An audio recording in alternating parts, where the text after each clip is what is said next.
Bismillahirrahmanirrahim. Assalamualaikum warahmatullahi wabarakatuh. Innal hamdalillah nahmaduhu wa nasta'inuhu wa nastaghfiruh wa na'udzu billahi min shururi anfusina wa sayyiati a'malina. May yahdihillahu fala mudhillalah wa may yudlil fala hadiyalah. Wa asyhadu an la ilaha illallah wahdahu la syarikalah wa asyhadu anna Muhammadan abduhu wa rasuluh. Allahumma shalli ala Muhammadin wa ala alihi wa sahbihi wa man ihtada bihadihi wastanna bisunnatihi ila yaumiddin, amma ba'd. Para hadirin, bapak-bapak dan ikhwah wal akhwat, hafizakumullahu ta'ala jami'an. Alhamdulillah, pada malam hari ini, di malam Kamis, malam yang ke-26 di bulan Dzulhijjah 1442 Hijriah.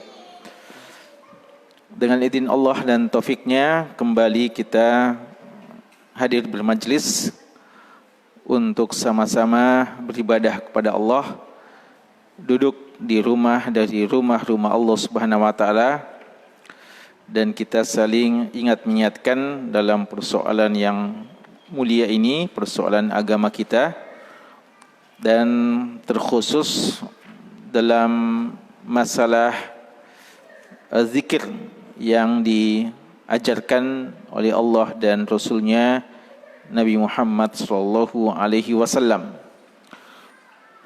Dan kita tahu persoalan zikir adalah persoalan yang sangat-sangat penting. Ya, Allah mengatakan wala dzikrullah akbar, dan zikir kepada Allah adalah urusan yang paling besar. Hadirin sekalian, pembahasan zikir kita seperti yang kita ketahui, kita ambil dari buku kecil namun manfaatnya sangat besar, buku yang berjudul Hisnul Muslim, benteng seorang muslim. Ya, kan inilah benteng kita yang sebenarnya, benteng kita dalam menghadapi gangguan serangan musuh yang terbesar, yaitu syaitan, adalah zikir kepada Allah Subhanahu wa taala. Dan jika kita tidak memiliki benteng, maka bagaimana cara kita untuk jauh dari gangguan dan godaan musuh yang terkutuk ini, musuh terbesar bagi kita, syaitan. Buku Hisnul Muslim karya dari Syekh Dr.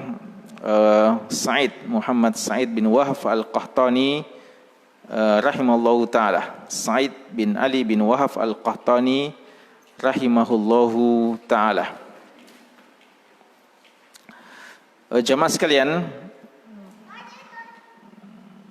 malam ini seperti yang kita sudah sebutkan, kita sudah berada di malam ke-26 ya, bulan Dzulhijjah. Artinya kita sudah berada di pekan terakhir ya dari bulan Dzulhijjah.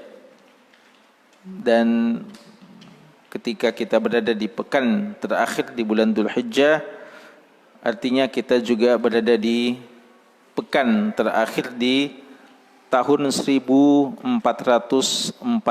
Hijriah. Ya, kita sudah berada di penghujung tahun. Ya, semoga waktu-waktu kita senantiasa berberkah.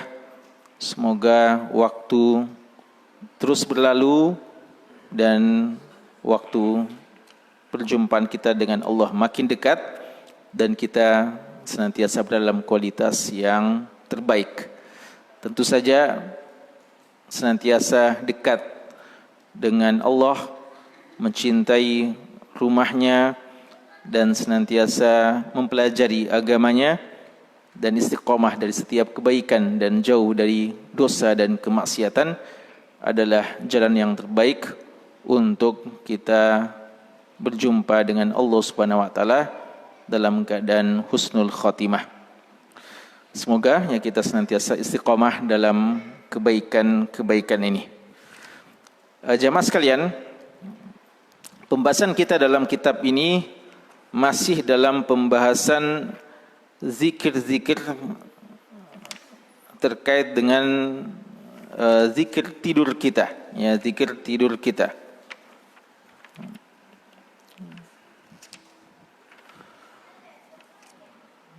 Dan insyaallah malam ini kita akan lanjutkan dan kita usahakan bisa menyelesaikan, ya, kalau waktu cukup. Dan sebelumnya kita mau hadiahkan dulu hadiah untuk jamaah yang bisa menjawab pertanyaan kita. Ya.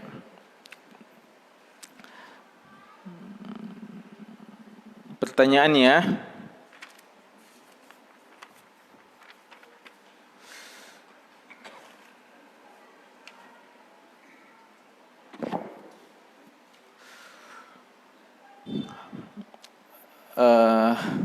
apa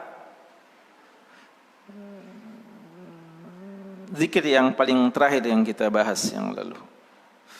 Ini sudah 2 pekan ini, mudah-mudahan sudah banyak yang lupa, ya. Atau mudah-mudahan semuanya masih ingat, ya.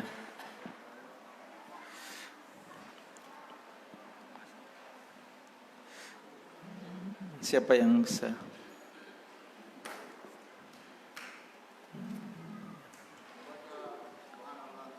Masya Allah, bisa Haji Ahmad juga menjawab. Mungkin ada syarat-syaratnya di siapa-siapa yang bisa, siapa-siapa yang tidak. Jangan-jangan hajinya dari haji. Iya. Tidak boleh kalau yang pemberi.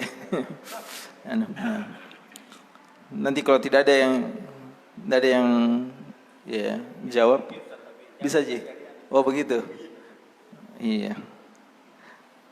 Tapi biar sekalian dulu, ya. Jadi ya kalau tidak ada pisah sama sekali baru Haji Ahmad yang ya, fadal. Bismillah.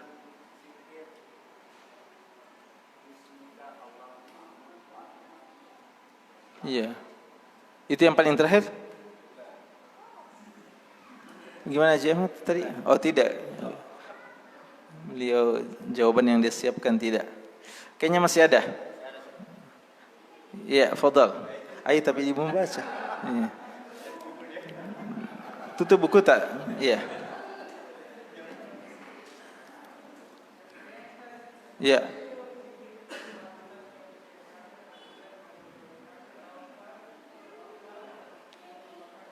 Allahu Akbar berapa?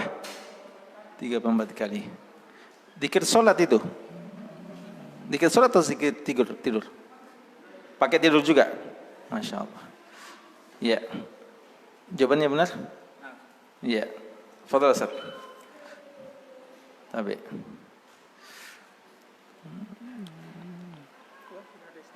Oh iya, sama di. Ada semua lagi. Iya, biar ambil mis supaya nanti kita hadiahkan yang lain. Nah. Iya. Kembali ke 6. Jadi orang yang terima zakat fitrah saja, ya, yang berhak mendapatkan zakat fitrah. Tapi kalau sudah banyak yang dia dapat dan bisa juga dia berikan zakat, maka dia juga beri zakat, ya. Apalagi kalau hadiah, ya, apa-apa kita terima hadiah untuk kita juga hadiahkan sama yang lainnya. Saling menghadiahkan, ya, tahadu tahabu. Saling menghadiahkanlah, kalian akan saling cinta mencintai. Taib.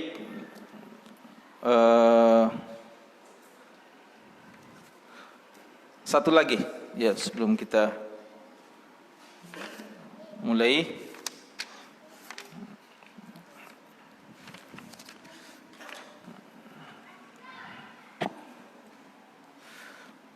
Tadi disebutkan bismikallahumma amutu wa ahya. Ini sebelum dari yang tadi, ya.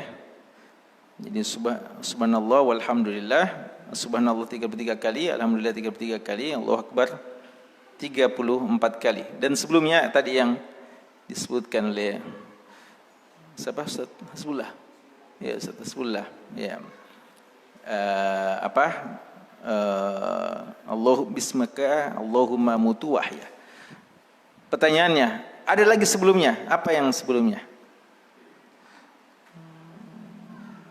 Apa sebelumnya? Tidak boleh lihat buku ya? Ya, fadal. Ya. Allahumma qini azabaka yawma tabats ibadak. Ya. Tapi kayaknya bendahara masjid beliau ini. Ya. Tapi bukan sih dari bendahara masjid, bukan ya.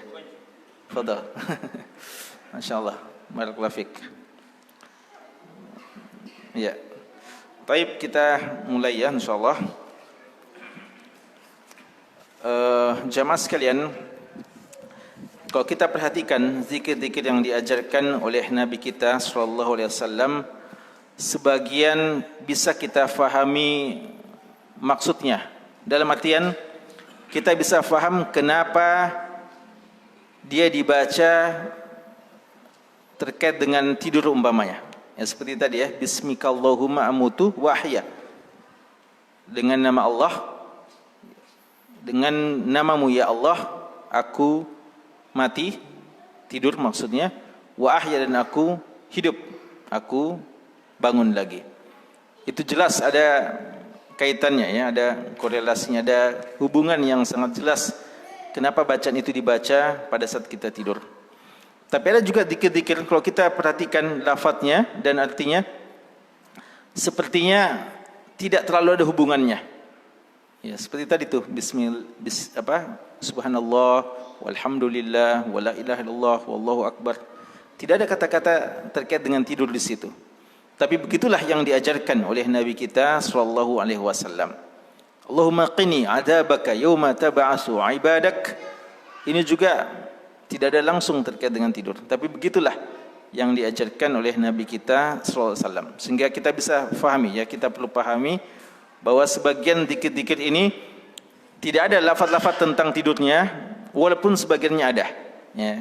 Tapi selama dia diajarkan oleh Nabi kita sallallahu alaihi wasallam, maka kita dianjurkan untuk membacanya sebagaimana yang dicontohkan. Nah, sekarang ini ada beberapa zikir-zikir setelahnya. Kelihatannya tidak terlalu ada hubungannya ya, tapi sekali lagi ini beberapa hadis menyebutkan bahwa ini juga adalah zikir-zikir setelah kita baca menjelang tidur kita. Ya, kita usahakan baca ya, dan mungkin langsung kita terangkan ya, supaya tidak perlu kita terjemahkan semuanya dulu baru kita terangkan, kita langsung terangkan saja ya, karena kita mau coba selesaikan ini dikit-dikit setelah menjelang tidur. Bagaimana dikit-dikit setelah bangun? Di mana ini dikit-dikit setelah bangun? Setelah ini tidak ada dikit setelah bangun. Mana dikit-dikit setelah bangun? Siapa yang tahu? Iya, tapi maksud saya di mana tempatnya di sini? Hah? Di awal. Ya, justru di awal. Ya, jadi di awal. Jadi beliau ini seperti mau ajarkan kita, karena awal kita beraktivitas, bangun tidur, terus sampai nanti tidur kembali. Ya, yang seharian kita kerja. Nanti setelah itu amalan-amalan yang diadakan atau kita lakukan tidak setiap hari, tapi dalam kondisi-kondisi tertentu ya, seperti ketika kita pergi mengadakan safar, ketika ada anak kita yang lahir umpamanya, ketika sholat jenazah dan seterusnya ya. Jadi begitu sistematika penyusunan ya buku ini. Zikir yang berikutnya, zikir yang diriwayatkan oleh Imam Muslim dari sahabat Abu Hurairah radhiyallahu taala anhu. Di sini Nabi kita sallallahu alaihi wasallam bersabda, Allahumma ya Allah, Rabbas samawati sab'a wa Rabbal ardi. Ya Allah, Rabb, pencipta dan pemilik as-samawat, langit-langit, as-saba' yang 7. Wa rabbal ardi, dan Rabb bumi, ya, Rabb pemilik bumi. Ini muqaddimah ya, seperti yang kita sebutkan bahwa Nabi kita sallallahu alaihi wasallam mencontohkan kalau mau berdoa tidak langsung berdoa, tapi ada muqaddimahnya, ada pengantarnya. Dan pengantar itu adalah puji-pujian yang pantas kita utarakan, sampaikan kepada Allah Subhanahu wa taala. Dan sebagaimana kita sebutkan, bagaimanapun usaha kita untuk memuji Allah, maka sungguhnya Allah lebih baik daripada apa yang kita pujikan itu. Jadi bagaimanapun kita mencoba menyifatkan Allah dengan pujian-pujian yang terbaik, maka Allah Subhanahu wa taala lebih baik daripada itu.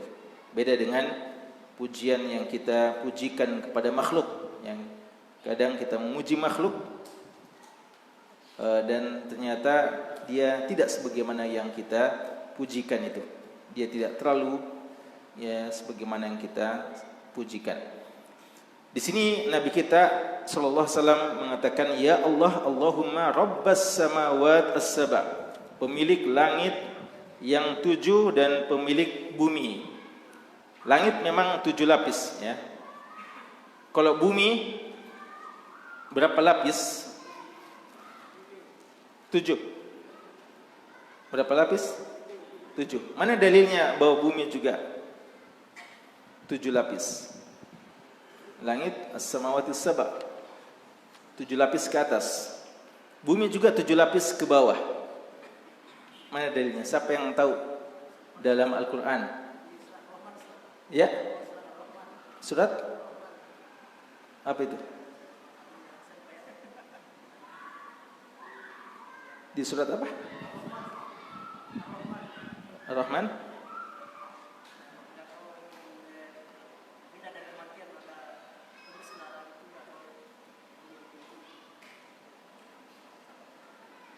Jangan itu.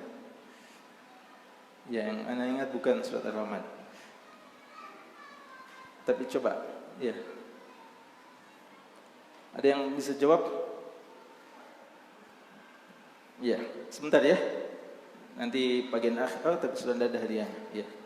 Jadi bagian akhir kalau ada yang dapat, cari dalam Al-Quran. Tapi tetap fokus juga dalam taklim. Ya. Wa rabbal arshil azim, dan Rabb pemilik pencipta al-arsh, singgasana yang al-azim, yang sangat agung, sangat besar. Dan al-arsh adalah makhluk Allah yang paling besar, ya, makhluk Allah yang paling besar, singgasana Allah Subhanahu wa taala. Al-arsh al-azim, dan Allah bersemayam di atas arsh. Itu keyakinan kita, keyakinan Ahlus Sunnah wal Jamaah, berdasarkan ayat-ayat yang sangat banyak dari firman Allah dan sabda-sabda yang sangat jelas dan sahih dari Nabi kita Muhammad sallallahu alaihi wasallam. Rabbana wa rabb kulli syai', Rabb kami, wahai Rabb kami, wa rabb kulli syai', dan Rabb segala sesuatu. Ini penegasan bahwa Allah pencipta kita manusia ini, bahkan pencipta segala sesuatu. Apa saja yang ada di muka bumi ini semuanya adalah ciptaan Allah Subhanahu wa taala. Kemudian dikatakan faliqal habbi wan nawa. Faliqal habbi, faliq, ya, faliq itu sebenarnya yang faliq, ya, yang membelah. Al-hab, biji-bijian. Wan nawa, ya, nawa itu sebenarnya bijinya tamar, ya, bijinya kurma. Jadi faliqal habbi wan nawa, yang membelah biji tanaman, makanan-makanan atau tumbuhan-tumbuhan dan buah-buahan. Ya, Allah Subhanahu wa taala dialah yang melakukan itu semuanya, dan dengan inilah bisa tumbuh sekian banyak buah-buahan dan tanaman-tanaman yang ada di muka bumi ini. munzilat Taurati wal Injili wal Quran. Dan ya Allah yang telah menurunkan Taurat, Injil dan Al-Quran. Dan ini sabda Nabi kita sallallahu alaihi wasallam yang menegaskan bahwa Taurat, Injil dan Quran semuanya adalah wahyu yang datang dari Allah. Dan ini keyakinan kita, ya. Kita senantiasa bersikap adil. Walaupun mungkin orang di luar agama kita mendustakan Al-Quran, adapun kita tetap membenarkan bahwa Taurat datang dari Allah Subhanahu wa taala. Injil datang dari Allah. Allah yang menurunkan, dan kata-kata menurunkan ini kembali menegaskan bahwa Allah berada di atas langit, ya. Allah bersemayam di atas langit karena dialah yang menurunkan. Berarti dia datang dari atas, ya, datang dari atas. Jadi Taurat yang merupakan kitab yang Allah amanahkan kepada Nabi Musa, dan Injil yang diamanahkan kepada Nabi Isa, wal Furqan, Furqan adalah Al-Quran, yaitu kitab yang Allah Subhanahu wa taala amanahkan kepada Nabi Muhammad sallallahu alaihi wasallam. Dan Furqan salah satu nama dari Al-Quran, dan maksudnya adalah pembeda antara yang hak dan yang batil. Ya, salah satu fungsi Al-Quran adalah membedakan antara yang hak dan yang batil. Walaupun tiga kitab ini adalah datang dari Allah, namun keyakinan kita juga bahwa kitab yang paling terbaik adalah Al-Quran. Ya, kitab yang terbaik adalah Al-Quran, walaupun semuanya datang dari Allah. Apa bisa kita bilang begitu? Kita bilang tiga-tiganya datang dari Allah, tapi yang terbaik adalah Al-Quran. Apa bisa bilang begitu? Bisa atau tidak? Bisa, ya. Sebagaimana kita bilang Nabi dan Rasul semuanya adalah utusan Allah dan semuanya Allah yang tunjuk, tapi apakah mereka sederajat di sisi Allah? Tidak. Ya, Nabi kita Muhammad sallallahu alaihi wasallam adalah Nabi yang terbaik. Maka demikian pula kitab ini. Keyakinan kita semuanya datang dari Allah, tapi yang terbaik adalah kitab yang datang paling terakhir. Dan di antara kelebihan yang paling utama dari Al-Quran dibandingkan kitab-kitab yang lainnya ini apa? Dalam masalah apanya? Kalau dibandingkan dengan Taurat dan Injil, apa yang paling membedakan dari sekian banyak perbedaan? Adalah ya, ya. Jadi ya itu diantaranya, ya, bahwasanya Al-Quran ini dia untuk seluruh hamba-hamba Allah, untuk seluruh manusia. Adapun dulu Taurat khusus untuk umatnya Nabi Musa, dan Injil itu Nabi Isa, sama-sama Bani Israel tapi berbeda, ya, berbeda. Ya, Nabi Isa juga dari Bani Israel, Nabi Musa juga, tapi beda kitabnya, walaupun juga zamannya berbeda. Adapun Nabi kita Muhammad SAW, kitab ini berlaku secara universal untuk semua manusia. Dan yang termasuk yang paling membedakan adalah kitab Al-Quran adalah satu-satunya kitab yang terjaga, tidak bisa diselewengkan, tidak bisa diubah. Bukan tidak bisa diusahakan diubah. Kalau diusahakan diubah bisa, semuanya pernah mencoba mengubahnya, atau banyak orang mencoba mengubahnya, tapi akan ketahuan.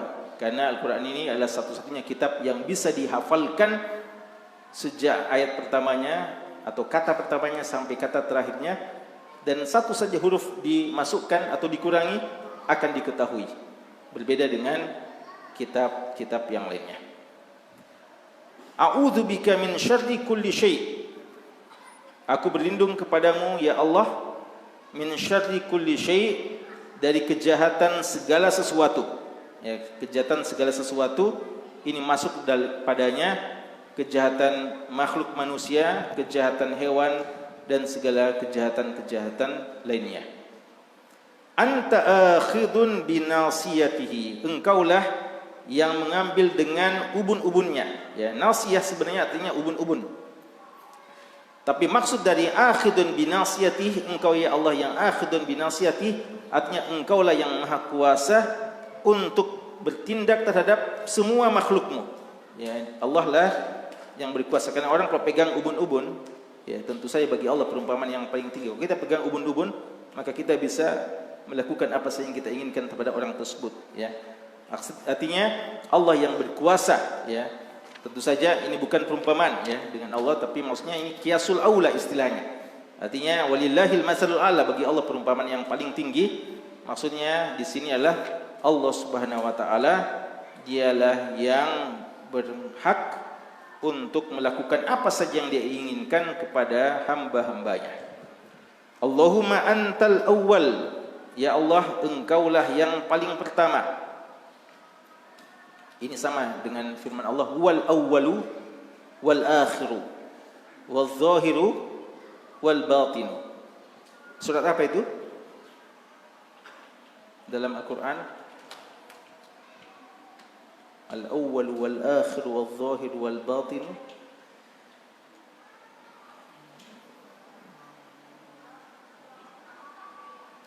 Pak Imam, jangan tanya Pak Imam, ya. Banyak imam-imam di sini. Ayat apa itu? Jadi kalau sekalian ingat, ya, kalau kita baca hadis selalu saja ada kaitannya dengan Al-Quran. Sebagaimana Al-Quran itu dijelaskan oleh hadis, maka hadis pun itu memang punya selalu kaitan dengan Al-Quran. Jadi apa yang disampaikan Rasulullah sallallahu alaihi wasallam adalah penjabaran, penjelasan dari Al-Quran.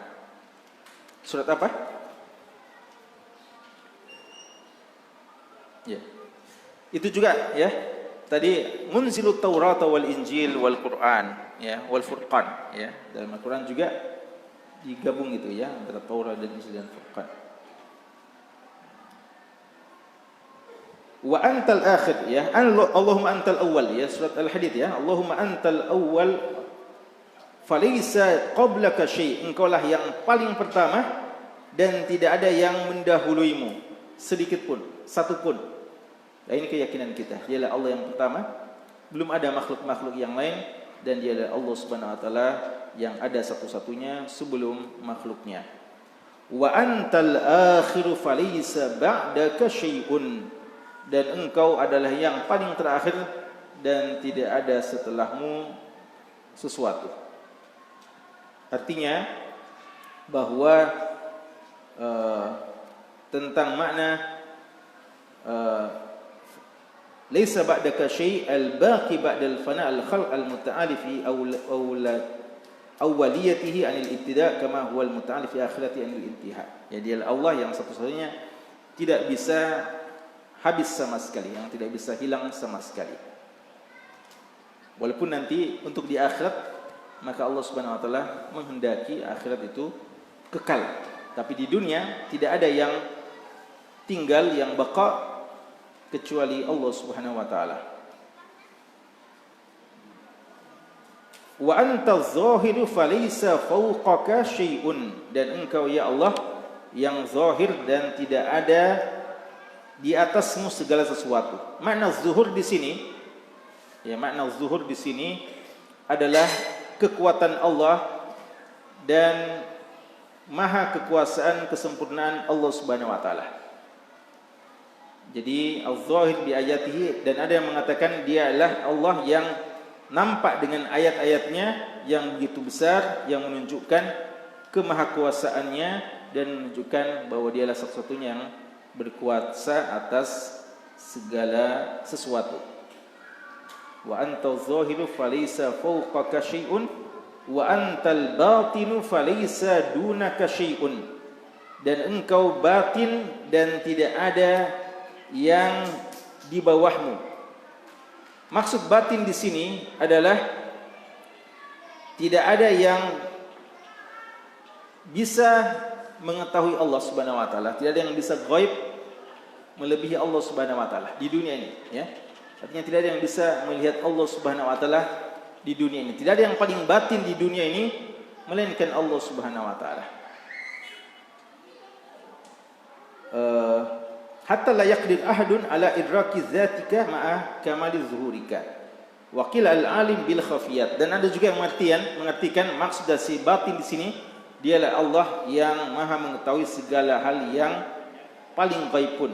Jadi batin di sini ada dua maknanya minimal. Pertama, dialah Allah yang paling gaib, dari yang bisa menyaksikan di dunia ini sama sekali. Jadi yang paling halus dalam artian tidak bisa disaksikan sama sekali di dunia. Dan yang kedua maknanya adalah dialah yang paling mengetahui segala yang gaib. Iqdi anna dain, ya. Antum lihat ikhwan sekalian, ini doa. Tapi tadi itu doa atau bukan? Tadi yang kita baca itu semua, Allahumma rabbas samawati sab'a wal ard, ya, wa rabbal arsyil azim. Doa atau bukan?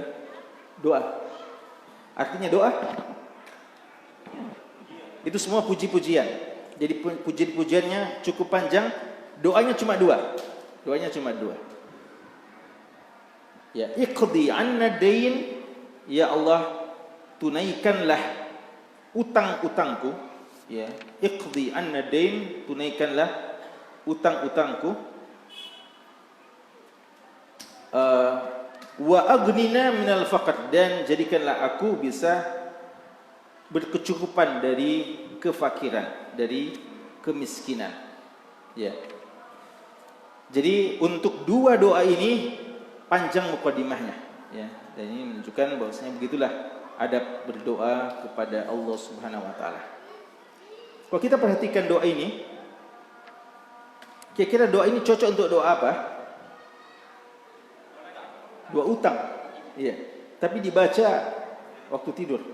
Ya, jadi mungkin ya mengingatkan kita kalau kita mau tidur tentang utang-utang kita, ya. Jadi mengingatkan kita juga hak-hak Allah dan hak sesama manusia, ya, hak-hak Allah dan hak sesama manusia. Sebagian mengatakan iqdi anna dain, ya Allah, tunaikanlah utang-utangku. Ulama menjelaskan bahwa utang-utang di sini entah hak-hak Allah yang belum kita tunaikan atau hak-hak manusia. Jadi utang kita kepada Allah dan utang kepada manusia. Apakah hal-hal yang merupakan hak Allah itu juga terhitung hutang, dinamakan utang atau tidak? Ya, dinamakan utang. Ya, buktinya ketika ada sahabat yang bertanya tentang orang tuanya yang punya nazar dan belum ditunaikan, apakah harus ditunaikan? Apa kata Nabi kita sallallahu alaihi wasallam? Wa dainullah ahaqqu an yuqda. Ya, utang kepada Allah lebih pantas untuk ditunaikan. Ya, jadi ada hak Allah yang belum kita tunaikan, itu juga utang kita kepada Allah. Jadi maksud di sini iqdi anna dain, ya Allah, tunaikanlah utangku, utang-utangku. Maksudnya, ya Allah, bantulah aku untuk bisa menunaikan utang-utangku kepadamu, ya Allah, hak-hakmu yang belum aku penuhi, dan juga utangku kepada sesama manusia. Ini doa ini sangat bagus untuk kita baca, ya. Dan ini diajarkan ketika kita ingin tidur. Yang kedua, wa aghnina minal faqr, dan cukupkanlah aku dari al-faqr. Maksudnya adalah, ya Allah, cukupkanlah aku untuk tidak terlalu butuh kepada manusia, tidak terlalu fakir kepada manusia, dan tidak terlalu selalu berharap dan meminta-minta kepada manusia. Ya. Ini juga adalah doa yang sangat mulia, karena Nabi kita mengajarkan seorang muslim itu mulia, ya, dan di antara bentuk kemuliaannya adalah senantiasa kefakirannya, kebutuhannya dia utarakan kepada Allah, dan dia berupaya untuk tidak terlalu menampakkan kebutuhannya kepada manusia. Dan Allah akan menggerakkan manusia untuk membantunya jika memang dia membutuhkan. Tapi bagaimana kefakiran kita, kebutuhan kita selalu kita utarakan kepada Allah. Jangan kita malu untuk sampaikan semua kebutuhan kita kepada Allah. Dan itu tentu saja yang terbaik, ya, dibandingkan ketika kita terlalu banyak mengutarakan kebutuhan kita kepada manusia, ya.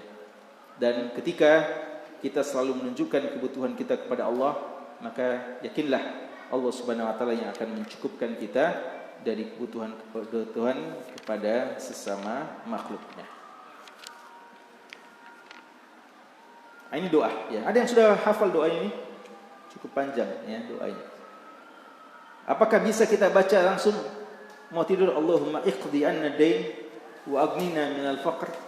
Nah,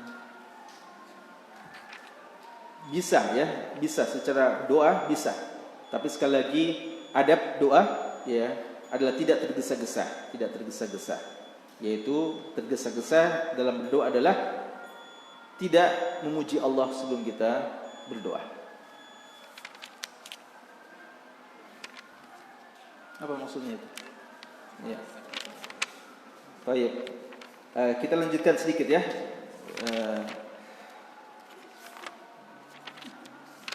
Ya tadi kita mau selesaikan ini. Kita satu lagi insyaallah singkat ini. Doa berikutnya ini insyaallah bisa kita hafalkan juga. Alhamdulillah, segala puji bagi Allah, alladzi yang at'amana, memberikan makan kepada kami, wasaqana, dan memberikan minum kepada kami, wakafana, dan mencukupkan urusan-urusan kami, wa awana, dan memberikan tempat kepada kami, fakam mimman la kafiya lahu wa la mu'wiya. Berapa banyak orang yang tidak ada yang mampu memberikan kecukupan baginya dan tidak ada yang bisa memberikan tempat bernaung baginya. Hadis ini juga diriwayatkan Imam Muslim dari sahabat Anas bin Malik radhiyallahu anhu. Ada kata-kata tidur di sini? Ada kata-kata tidur? Tidak ada lagi, ya. Tapi ini juga dianjurkan dibaca pada saat kita tidur.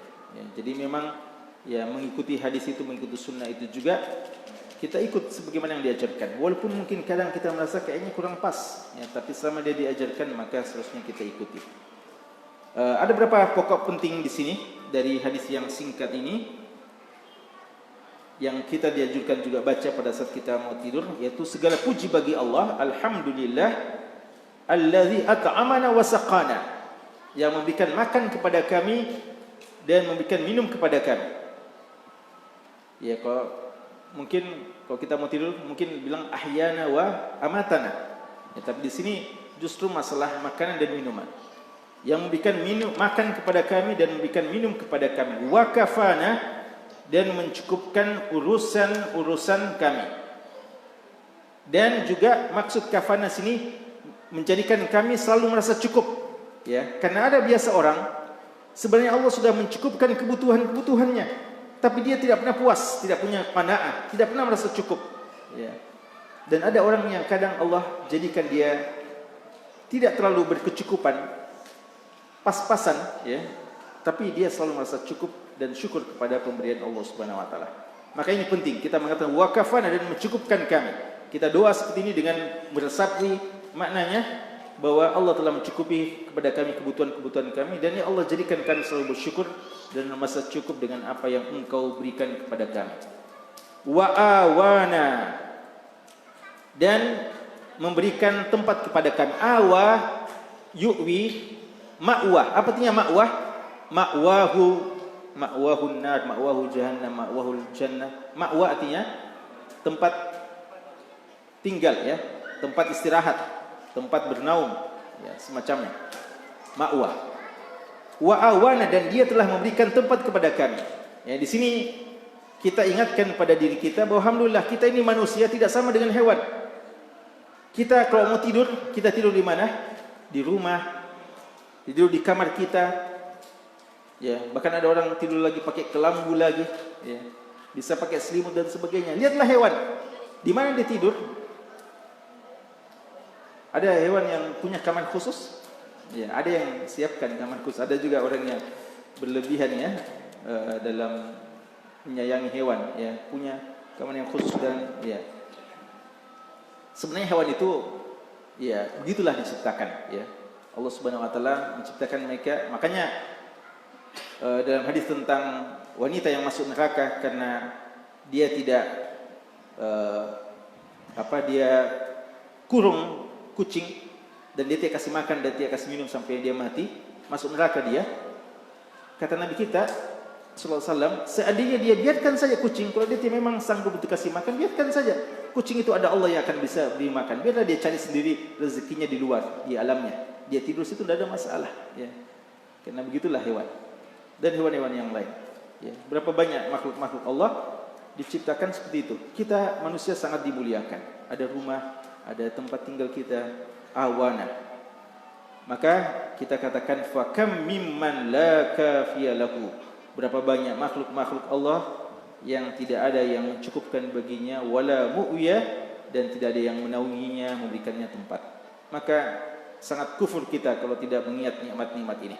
Ya, hadis ini tersirat di dalamnya pesan bagaimana untuk kita selalu mengingat nikmat Allah. Doa-doa seperti ini jamaah sekalian selalu mengingat kita untuk menghitung-hitung nikmat Allah. Ya, jadi la in syakartum la azidannakum. Dan seandainya kita mau hitung, kita tidak akan sanggup. Ya. Wa in ta'uddu ni'matallah la tuhsuha. Kita tidak akan bisa menghitung. Tapi Nabi kita mengajari kita beberapa contoh nikmat untuk kita bisa hitung-hitung, kita ingat-ingat. Nah, jadi kita diingatkan bahwa Allah telah memberikan tempat kita bernaung, Allah telah mencukupi kita dan berbagai nikmat-nikmat yang lainnya. Ini bagus ya.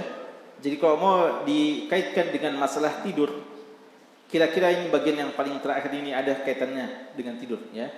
Tentang wa awana.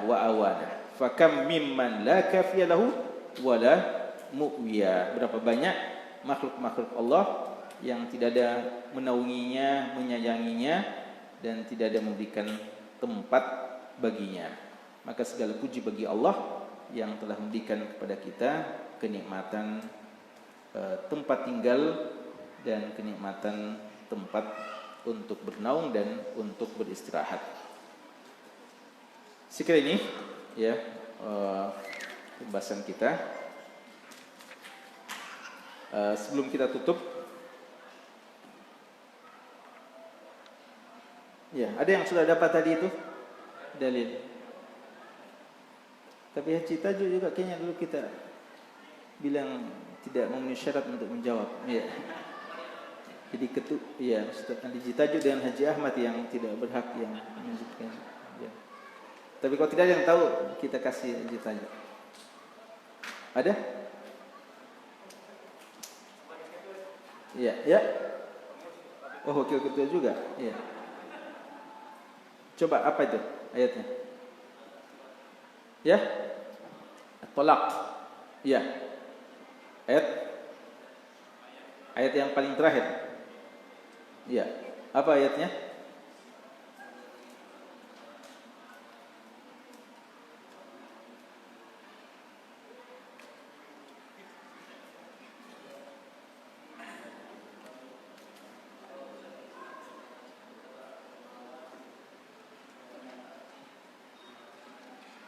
Apa?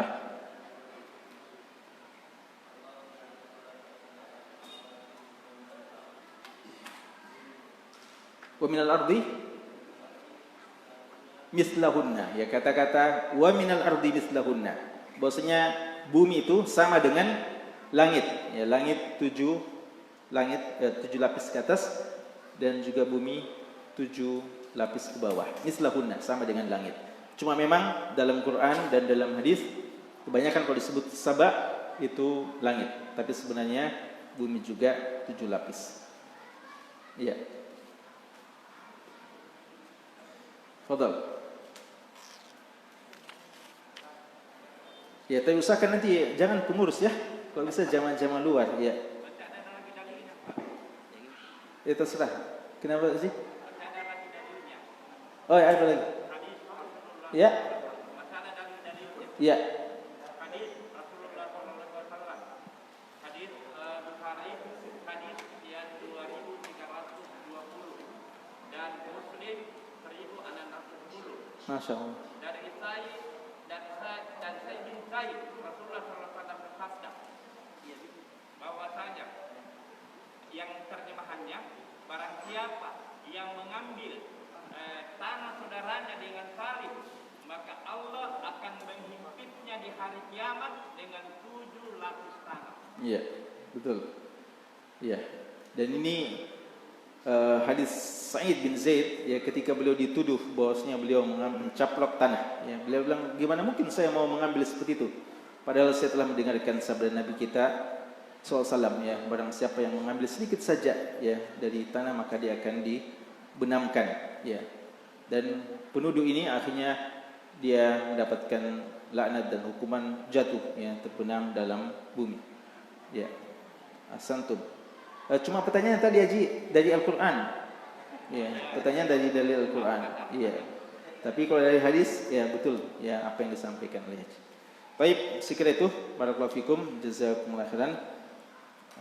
Sekira cukup ya. Ya, kita cukupkan karena kita masih dalam suasana PPKM ya, tidak boleh lama-lama ya. Subhanakallahumma bihamdik asyhadu an la ilaha illa anta astaghfiruka wa atubu ilaik. Sallallahu ala nabiyyina Muhammad wa ala alihi washabbihi wasallam walhamdulillahi rabbil alamin. Wassalamu alaikum warahmatullahi wabarakatuh.